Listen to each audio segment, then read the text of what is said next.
Hello guys, আসসালামু আলাইকুম and welcome to my new video. কেমন আছেন সবাই? আশা করি অনেক অনেক ভালো আছেন। আজকে একটি ইফতার ভ্লগ নিয়ে আপনাদের সাথে হাজির হয়ে গিয়েছি।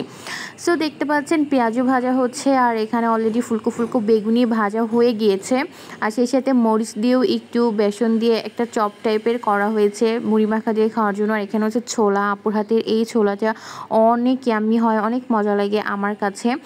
আর এই তো পেঁয়াজুটা আসলে আমার সাথে গল্প করতে গিয়ে একটু পড়ে গিয়েছে। আর ছোলা বেগুনি দেখতে পেলেন, এখানে সালাদ। আর হ্যাঁ, মজার বিষয় হচ্ছে আপুর বাসায় ইফতার করতে আসলে কখনো আপনি সঠিক টাইমে ইফতার পাবেন না। সো আজান দিয়ে দিয়েছে, তারপর আপুর ভাজতে ভাজতে অনেক লেট। সো আমরা আজানের সময় কিন্তু খেজুর আর একটু ফ্রুটস আর হচ্ছে শরবত খেয়ে ফেলেছি।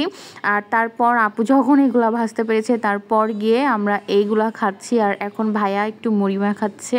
আর মুড়ি মাখাটা তো সবার বাসায় হয়ে থাকে, রমজানে কারোর বাসায় মুড়ি মাখা ইফতারিতে থাকবে না এমন কোনো বাসাতে হয়তো বা খুঁজেও পাওয়া যাবে না। কেউ কেউ তো আবার এটার সাথে মিষ্টিও মিক্স করে থাকেন। সো এই যে আমাদের মুড়ি মাখা ডান, আর এই মুড়ি মাখাটা কিন্তু অসম্ভব মজা ছিল।